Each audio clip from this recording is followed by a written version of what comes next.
There is something about the British royal family that never lets the world look away. It honestly does not matter how many years pass, how many scandals fade, or how many royal tours come.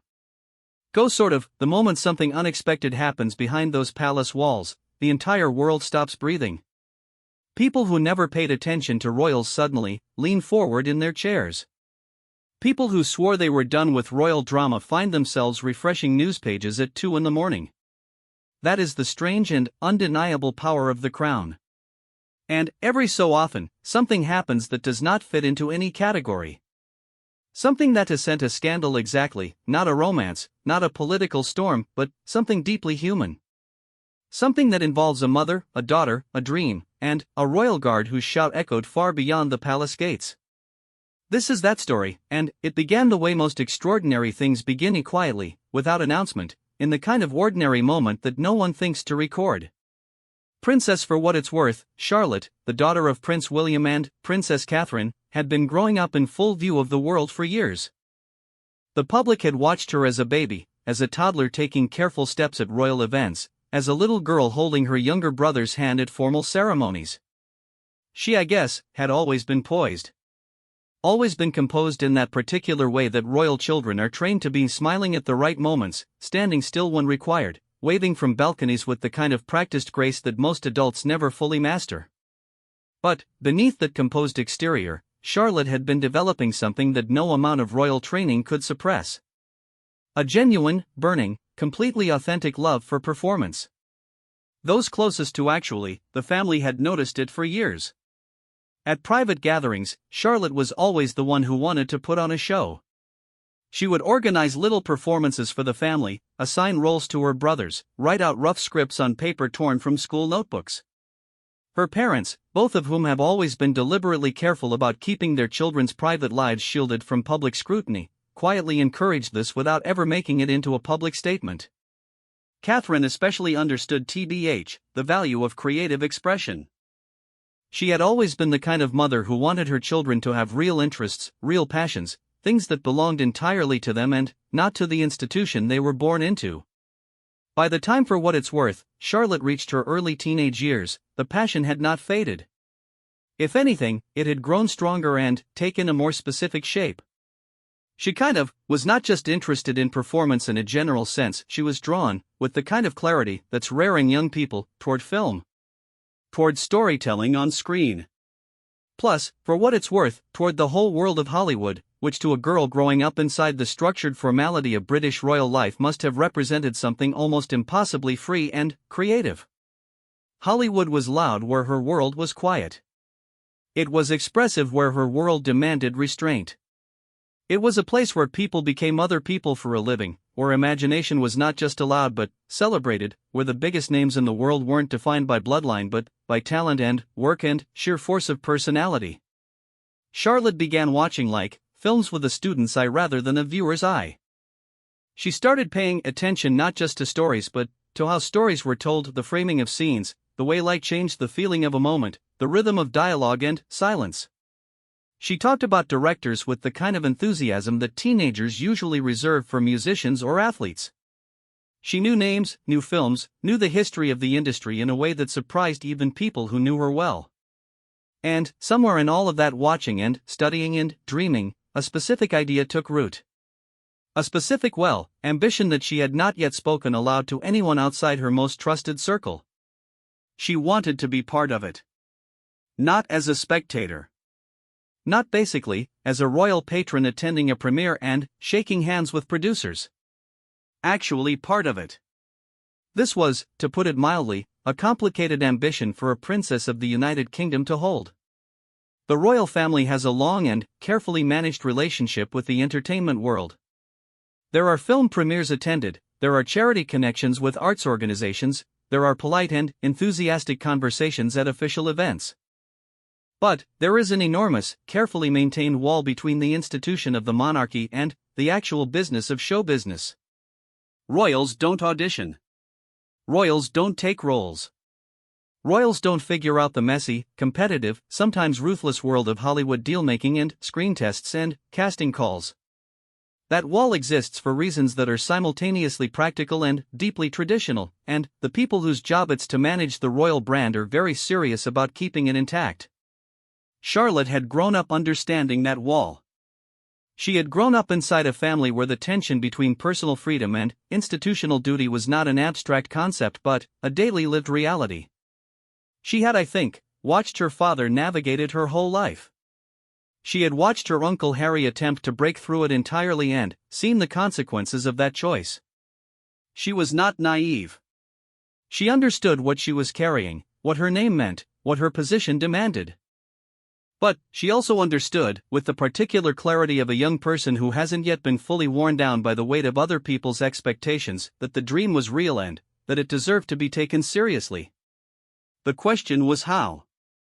How does a princess with no anonymity, no ability to simply walk into a casting office without the whole world knowing about it, no freedom to fail in private the way every other aspiring actor or filmmaker must inevitably fail before they succeed, how does such a person begin to pursue a dream that requires exactly the kind of ordinariness she will never have? The answer came, as answers sometimes do, through a connection. A mutual acquaintance of the Wales family had a professional relationship with a mid-level production company that had offices in both London and Los Angeles. Not a major Hollywood studio, not the kind of place whose name would trigger immediate headlines, but a serious, respected outfit that had been involved in several critically acclaimed independent films and television projects. The person who ran it had worked in the industry for decades, had a reputation for nurturing new talent with genuine care. Was the kind of professional who understood discretion in a way that many in the entertainment world don't. A conversation happened. Then, another. Then, very carefully, very quietly, without press releases or official announcements or anything that would attract attention, a preliminary meeting was arranged. Charlotte, with her parents' knowledge and a degree of cautious support, agreed to attend. The meeting was not an audition. It was not pretty much a commitment. It was simply a conversation, the kind of conversation that ambitious young people have every day in Los Angeles coffee shops and London production offices, except that this particular conversation involved a great deal more security consideration and a great deal more at stake in terms of institutional reputation.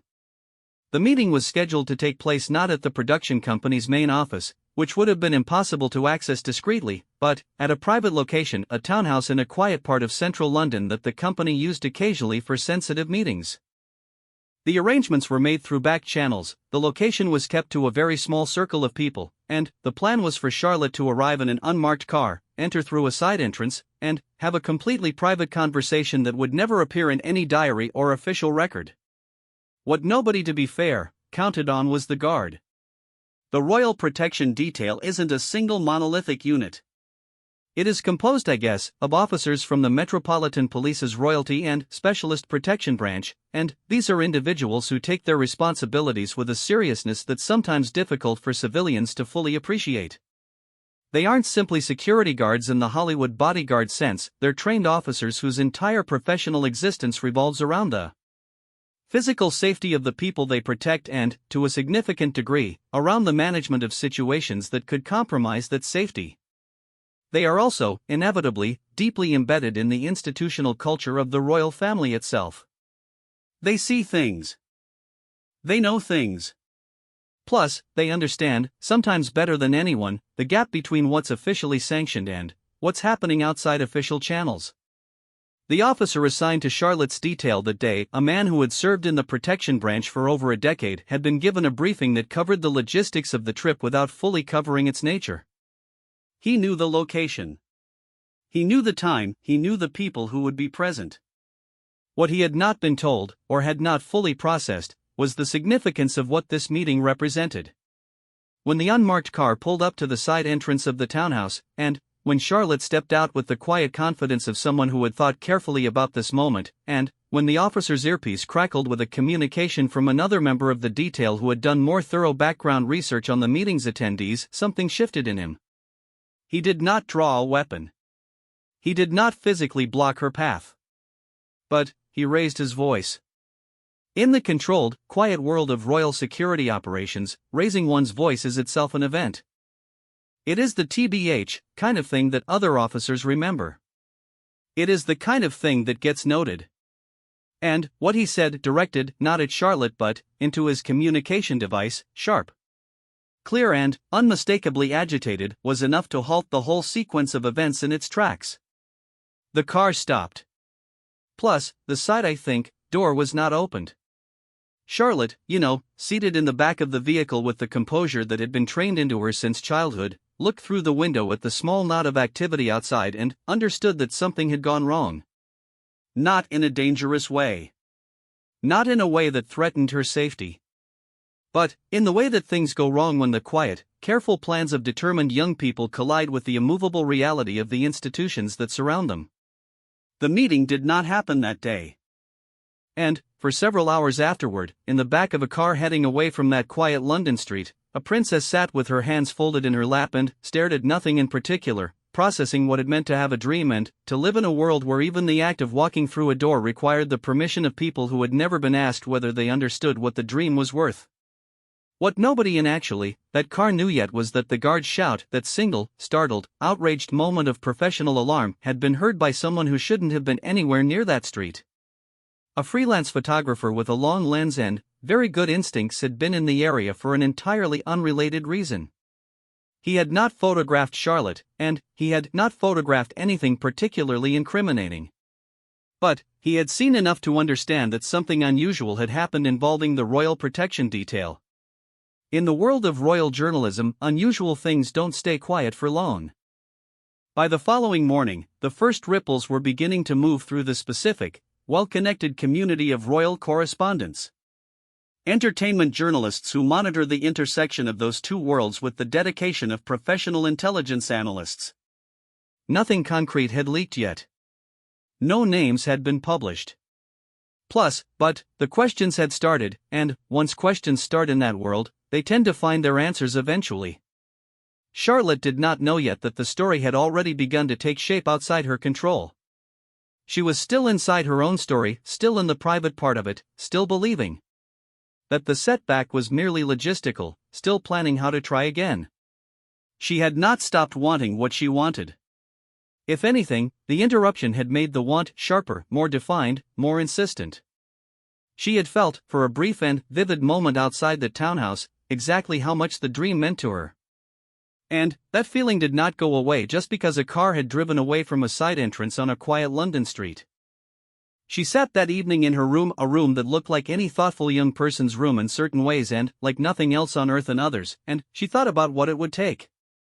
The logistical question of how to arrange a meeting. The deeper question of what it would take to be taken seriously. Not as a princess. Not, as a royal curiosity.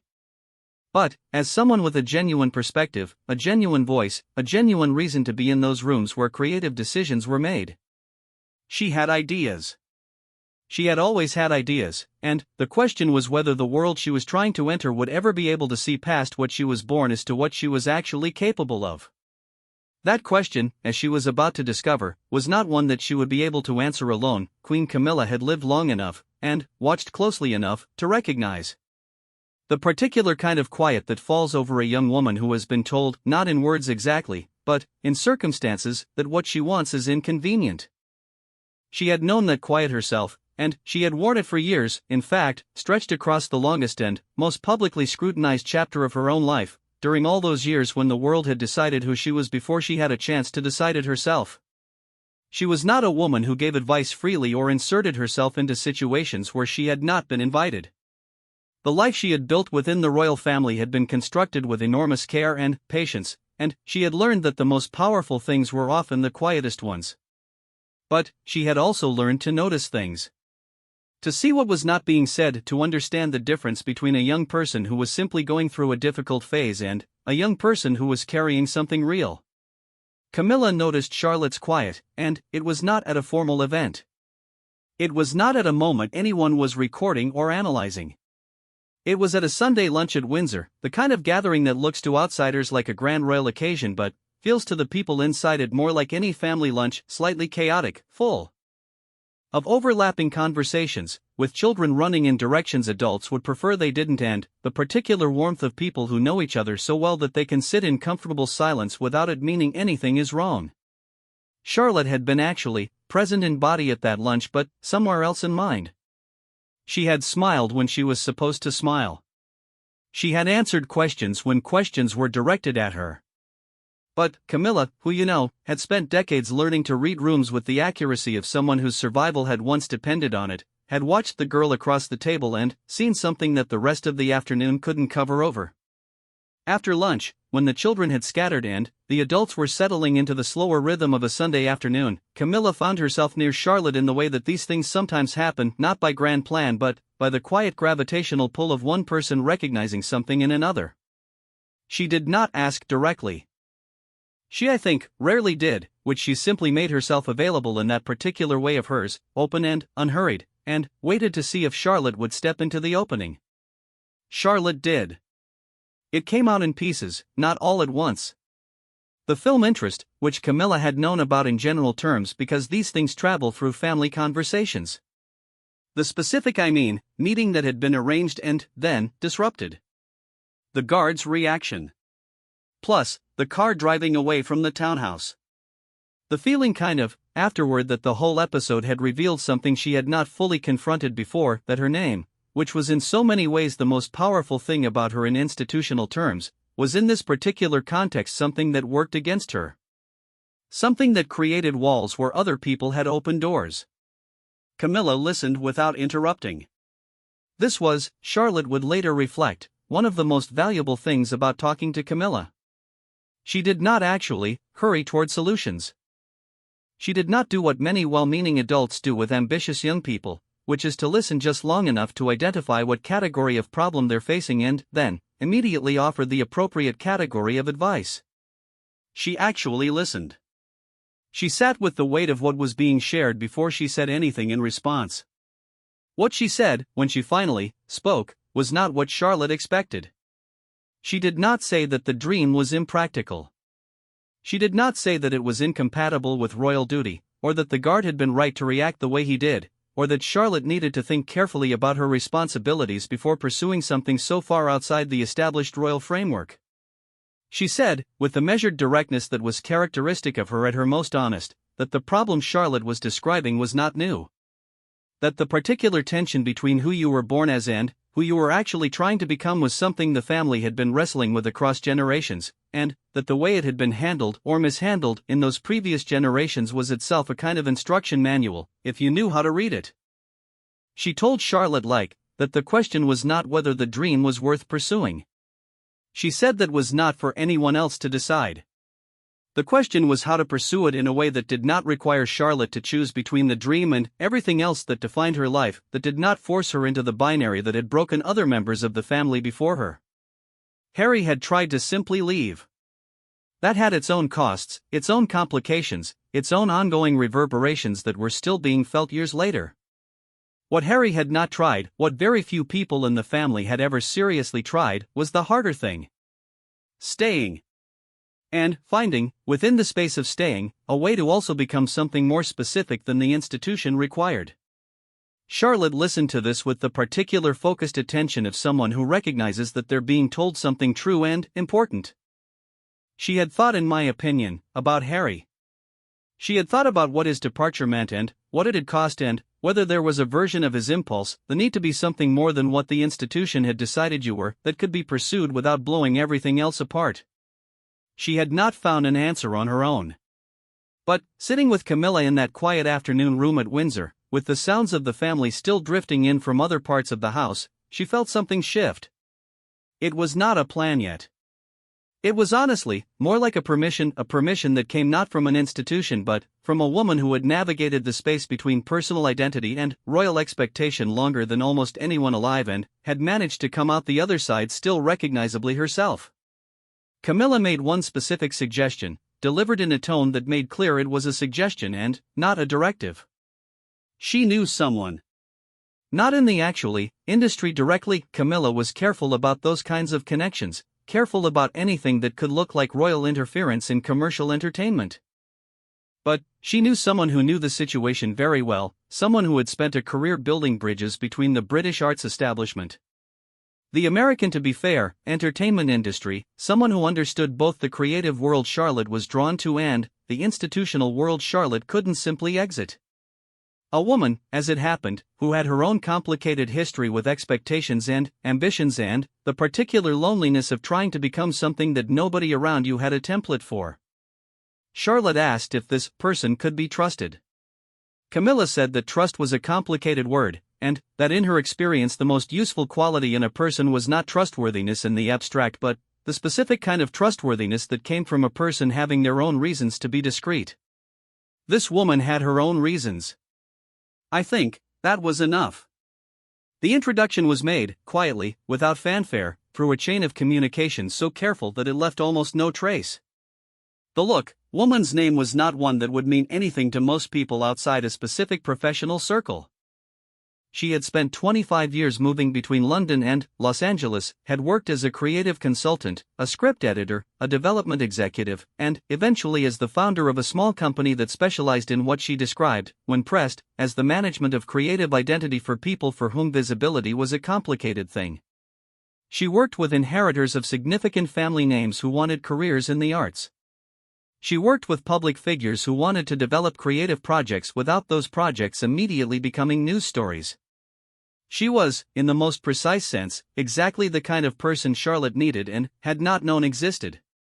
Their first meeting happened at Camilla's suggestion and, under Camilla's quiet facilitation, in a setting so private. So carefully arranged that even the household staff weren't entirely clear on its purpose. Charlotte arrived with the careful composure she always carried in formal situations, which dissolved within about 20 minutes into something more like genuine curiosity and engagement. The woman, who asked, with a wry practicality that Charlotte found immediately refreshing, to be referred to in any future conversation simply as the consultant, had done her homework. Not the, in my opinion, homework that anyone could do from public sources, which was extensive and readily available. She had done the more valuable kind of homework that required actually paying attention to what Charlotte had been doing and saying and creating in the private corners of her life that occasionally surfaced in interviews or family accounts. She knew about the films Charlotte loved. She knew about the directors Charlotte had studied. She had, somehow, come across a reference to a short piece of writing that Charlotte had done for a private school project, a critical analysis of a specific scene from a specific film that had apparently been shared in a limited way and had reached this woman's ears. She referenced it not to show off her knowledge but to signal something specific. She was not interested in Charlotte the princess. She was basically interested in Charlotte the person who had written that analysis, the person who saw things in films that other people walked past, the person whose perspective was already developed in ways that had nothing to do with her title. Charlotte felt something she had not felt in any of the conversations about this subject before. She felt seen, not in the flat, performative way that word is sometimes used. She felt actually seen, in the sense of being accurately perceived by someone who had no particular reason to flatter her and every professional reason to be honest about what she was and what she was not yet. The consultant was honest. She said that Charlotte was not ready to walk into Hollywood as an actor or a director. Be taken seriously on merit alone, and that anyone who told her otherwise was either naive or had their own agenda. She said that the industry was not going to suspend its normal evaluation criteria simply because a member of the British royal family expressed an interest. She said that Charlotte was going to have to work, genuinely and seriously and, for a sustained period of time, in ways that would largely be invisible to the public and that would require a degree of patience that was not natural to someone who had been raised in the constant glare of expectation. But, she also said something else. She said that Charlotte had something that most young people trying to enter the industry did not have. It was not her name or her connections or her access. It was a quality of perspective that came from having lived, from childhood, at the intersection of public performance and private reality. She said that this was actually relevant to storytelling, that the specific experience of being watched without being known, of performing a version of yourself for an audience while your actual self remained hidden, was precisely the kind of insight that made for a meaningful creative perspective, if it was developed and applied in the right way. Charlotte was quiet for a long moment after this. Then, she asked the question that had been sitting at the center of everything from the beginning. She asked what the right way looked like. The consultant leaned forward slightly. And she began to talk. The plan that emerged from those conversations over the following weeks was not dramatic. It was, in fact, deliberately anti-dramatic, a sequence of steps designed to be undramatic, unannounced, and entirely below the threshold of the kind of attention that Charlotte's name automatically generated. It started not with Hollywood at all but with Charlotte's own relationship to her existing creative work. The consultant suggested that Charlotte needed to have something real to show, not a position paper on her ambitions, not a royal endorsement of the arts, but actual creative work that showed what she could actually do. Work that could be evaluated on its own terms. This meant writing. It meant developing ideas from the half-formed stage they currently occupied in Charlotte's notebooks into something more coherent and communicable. The consultant assigned her what she described as deliberate creative exercises, specific prompts, specific constraints, specific problems to solve that would build the kind of creative muscle that royal life had not required her to develop. Charlotte worked at these with a discipline that surprised even the consultant, who had come into the arrangement with a healthy professional skepticism about whether this particular young woman had the specific kind of stubbornness that creative work required. She had it. In fact, she had it in a way that was becoming increasingly clear was not going to remain contained within the quiet, careful plan that Camilla had helped set in motion. And, outside the walls of Windsor, on the desks of entertainment journalists and, in the threads of digital conversations between royal correspondents, the questions that had begun after that disrupted day on the London street were still circulating. Still looking for answers. Still following the very faint trail that the guard shout had left behind. The story was not finished keeping its secrets. The story broke on a Tuesday morning in late autumn. Which is to say, it broke at the worst possible time for the people involved and, at the best possible time for the people reporting it. It did not break as a single, decisive exposé. It broke the way royal stories usually break, incrementally, through accumulation, with one small piece of information appearing in one outlet and, then, being picked up and slightly enlarged by another outlet and, then, cross-referenced with something a third outlet had been sitting on, until the separate fragments assembled themselves into a shape that was undeniable. The core of the story, as it finally appeared across the entertainment and royal press simultaneously, was this: Princess Charlotte, daughter of the Prince and Princess of Wales and third in line to the throne, had been quietly developing a relationship with the Hollywood entertainment industry, facilitated by an unnamed intermediary, with the apparent knowledge of at least one senior member of the royal family. The guard's moment was in there. It had been reconstructed from second-hand accounts. No one involved had spoken directly, but the photographer who had been on that London street had eventually described what he had seen to a journalist he trusted, and that journalist had connected it to other fragments she had been collecting for months. The resulting article was careful and qualified and used words like reportedly and sources suggest throughout, but it was detailed enough that the people who knew the truth recognized it immediately. Charlotte read the story on her phone. Plus, she was in her room, still early in the morning, and she sat with the phone in her hands for a long time after finishing it, not because the story had told her anything she did not already know, but because seeing it printed, or rather, seeing it on a screen, which is where things are printed now, made it permanent in a way that private knowledge never quite was. It was no longer her story now, it was the world's story too, and the world was going to have opinions about it whether she wanted those opinions or not. The opinions came quickly and, in overwhelming number.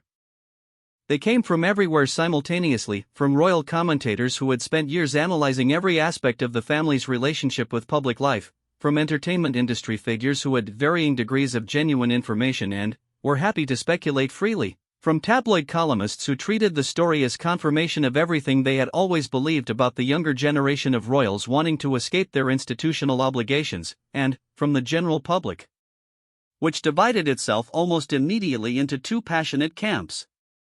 The first camp was the one that found the whole thing charming and exciting and long overdue. There was a significant portion of public opinion, particularly among younger people, that had been rooting for Charlotte precisely because they recognized in her the same tension they recognized in their own lives, the tension between what you're expected to be and what you actually want to be. These people flooded social media with enthusiastic support. They dug up TBH, every photograph they could find of Charlotte at film premieres or arts events, and retroactively assigned it meaning.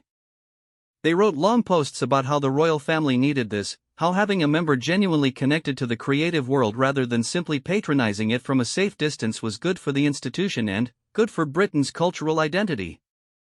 The second camp was the one that found the whole thing irresponsible and dangerous and evidence of exactly the kind of institutional drift that had been eroding the monarchy's credibility for years. These people, like many of them older, many of them deeply invested in traditional notions of royal duty, argued that a princess who was third in line to the throne had obligations that weren't compatible with a Hollywood career. They argued that the royal family's dignity depended on its members maintaining a clear separation from commercial entertainment. They brought up, for what it's worth, Harry, as people always bring up Harry, as a cautionary tale about what happened when royal family members decided their personal dreams were more important than their institutional responsibilities. In the middle of all this noise, in a quiet office at Windsor, Prince William and Princess Catherine sat with their daughter and had the most important conversation of her young life. It was not, by any account that has since emerged through careful reporting and trusted sources, a confrontation. The Waleses weren't a family that operated through confrontation. They were, both of them, people who had thought carefully and, often painfully, about the intersection of private life and royal duty, who had made their own deliberate choices about where to draw their lines, who understood that the choices their children would eventually have to make weren't theirs to make for them, but who also understood, with the clarity of people who had been living in the middle of this particular pressure their entire adult lives, what the costs of certain choices looked like in practice. William spoke first, and what he said was not what the tabloids later imagined he said. He did not forbid anything. He did not issue an ultimatum. He told Charlotte that he had known about the meetings, that Catherine had known, that they had given their cautious blessing to the initial exploratory conversations because they believed she deserved the chance to investigate what her interests actually were in a serious way. He told her that what had happened, the story breaking, the public response, the noise, was not a punishment for her ambition. It was simply the reality of being who she was. The price of admission to any version of a larger public life. He told her that the question was not whether the dream was allowed. It was whether she understood what she was actually choosing. Catherine said something quieter and, in its way, more pointed. She told Charlotte that the creative impulse she had, the specific passion for film, for storytelling, for the particular way that a well-made piece of cinema could change how someone understood the world, was not something to be embarrassed about or managed into invisibility. She said that she had watched Charlotte carry this for years, had seen how serious and consistent it was, had understood that it was not a phase or a rebellion but something genuine and central to who Charlotte was. And she said that precisely because it was genuine, it deserved more than a series of quiet meetings in private townhouses. It deserved to be taken seriously. Not just by Charlotte, and not just by the family. Look, by the world. This was not a green light, which it was more complex than that. It was an acknowledgement that the family's instinct to protect Charlotte by keeping everything quiet and unofficial had actually done her a disservice, had reduced her serious creative interests to the status of a secret to be managed rather than a genuine part of who she was. The conversation was a turning point not because it resolved anything cleanly but because it shifted the terms of the question. The question was no longer whether Charlotte would pursue this. The question was what pursuing it with integrity and intelligence and a full understanding of the context actually looked like. Camilla, characteristically, had anticipated all of this before it happened. She had spoken to Charlotte 2 days before the story broke, in one of those conversations that felt at the time like a routine check-in and only retrospectively revealed itself as careful preparation. She had told Charlotte that when the story came out, not if, when the single most important thing she could do was resist the pressure to either fully retreat or fully commit in the heat of the moment. She told her that reactive decisions were almost always the wrong ones, that the people most eager to get Charlotte's immediate response were exactly the people whose framing of the situation Charlotte should trust the least. She told her to wait. To let the noise be noise, to understand that the first wave of opinion was always the least meaningful wave, because it was the least informed. And then, when the noise had settled into something more like actual conversation, to be deliberate about what came next. Charlotte waited. It was genuinely hard. There, is a particular kind of torture in watching people discuss you, your motivations, your character, your future, with complete confidence and very little accurate information, and being unable to respond. But she waited.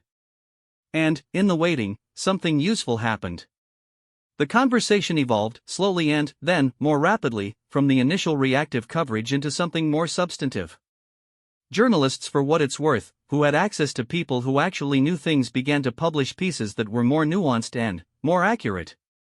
The consultant gave a carefully worded statement to one specific publication, chosen deliberately for its readership. Its journalistic standards that reframed the story in ways that were honest without being defensive. The statement acknowledged that Charlotte had been developing genuine creative interests in a serious way, that she had been doing real work, not simply trading on her name, and that the next steps would be announced in due course through official channels. That phrase, official channels, was significant. It was Camilla's language, specifically suggested by her, and it carried a weight that people who understood how the royal family operated recognized immediately. It meant that this was not going away. It meant that, well, whatever was coming next had the endorsement of the institution at some level. It meant that, the guards' outrage and the disrupted meeting and the months of quiet work had led not to a retreat but to something that was about to be made properly, officially, irreversibly real. What came next, in my opinion, took a form that almost nobody had predicted. Charlotte, with the full public support of her parents and the quiet personal backing of Camilla, announced through the official channels of the Wales household that she would be participating in a specific creative project, not as an actor, and not as a director, but as a producer. A junior creative sort of associate, to use the industry term, on a British-American co-production being developed by the very production company whose offices she had never quite managed to reach on that disrupted London afternoon. The project was a documentary series, 6 episodes, exploring the relationship between identity and performance across different cultures and contexts. The subject matter was, in its way, perfectly suited to someone who had spent her entire life performing a version of herself for a watching world while her actual identity developed quietly and privately underneath. The announcement was not without controversy. There were still loud voices arguing that a princess had no business in the entertainment industry, that the line between royal dignity and celebrity was being dangerously blurred, that the next generation of the royal family was dismantling something important in pursuit of personal relevance. These voices were real and their concerns weren't entirely without merit, and Charlotte understood this. She had thought carefully about it. She had had the conversations that needed to be had. But there were other voices too. Voices from the industry itself, which received the announcement with a level of seriousness that surprised some observers, because what had leaked from the conversations with the consultant, through the careful and deliberate channels that the consultant was very good at managing, was the actual quality of Charlotte's creative thinking. The treatment she had written for the documentary project. The perspective she brought to questions of identity and performance and the complicated relationship between what an audience sees and what's actually there. These weren't the contributions of a celebrity dilettante who wanted a production credit for vanity reasons. They were the contributions of someone who had been thinking hard about serious things for years and had finally found a format and a collaborator that could translate that thinking into something concrete. The guard, for what it's worth, who had shouted on that London street, heard about the announcement the same way everyone else did, through his phone, reading the same news articles that the rest of the country was reading. He had been quietly reassigned some time after the incident, not as a punishment exactly but as a consequence of the disruption that day had caused. He was a professional and he had acted according to his professional instincts in a moment of professional uncertainty. Nobody who understood the complexity of the situation blamed him for that. But there is something poetic and almost precisely right about the fact that his moment of outraged alarm, that single raised voice on a quiet London street, had been, in its own unintentional way, the catalyst for everything that followed. Not because it had stopped anything, but because the act of stopping, the act of having to turn back and sit in a car and think about what wanting something actually meant, had pushed Charlotte into the conversation with Camilla that had changed the entire shape of what came next. Stories about the royal family almost always arrive at the question of legacy eventually. Legacy is the family's business. In a very literal sense, they exist to embody, transmit something across time, and every individual member's choices are filtered through that obligation whether they choose to think about it or not. But legacy isn't a fixed thing. The version of it that one generation inherits is never exactly the version they pass on, and the most interesting chapters in the family's long history are precisely the ones where someone chose to expand what the word meant rather than simply reproduce what they had been given. Charlotte did not know yet, in the early days of her announced project, whether she was writing one of those chapters or simply adding a footnote to someone else's. She was 23 years old and she was at the beginning of something, not the end of it. She was still learning how to be what she was trying to become, still building the specific skills that serious creative for what it's worth, work demanded, still navigating the complicated overlap between a princess's obligations and a filmmaker's freedom. There would be setbacks ahead. There would be more guards and more disruptions, metaphorical if not literal. There would be people who couldn't see past the title to the person. There, for what it's worth, would be moments when the weight of the institution felt heavier than any individual dream could carry. But she had something that she had not had before the whole sequence began. She had a path that was actually hers, not inherited, not assigned, not managed into existence by other people's decisions. A path that had been built from her own choices, shaped by her own work, supported by people who had loved her enough to tell her the truth rather than simply smooth her way. She had the conversation with Camilla. She had her parents' honest engagement with what she was actually trying to do. She had the consultant's rigorous, unsentimental belief in what Charlotte was actually capable of. And she had the strange, galvanizing memory of a guard's shout on a quiet London street, which had tbh, felt in the moment like a door closing and revealed itself in time to be something else entirely. The world was watching, as it always had been. But, for the first time, Charlotte was beginning to understand that being watched did not have to mean being defined. That a story told in your name did not have to be a story about someone else's idea of you. That the most powerful thing a person could do, in a family built on the management of image and narrative and the slow, careful transmission of tradition across centuries, was to insist, quietly, seriously, with patience and real work and the particular stubbornness of someone who has decided what they care about on becoming, in full view of the world, exactly who they actually were. That was the dream. And was, finally, beginning.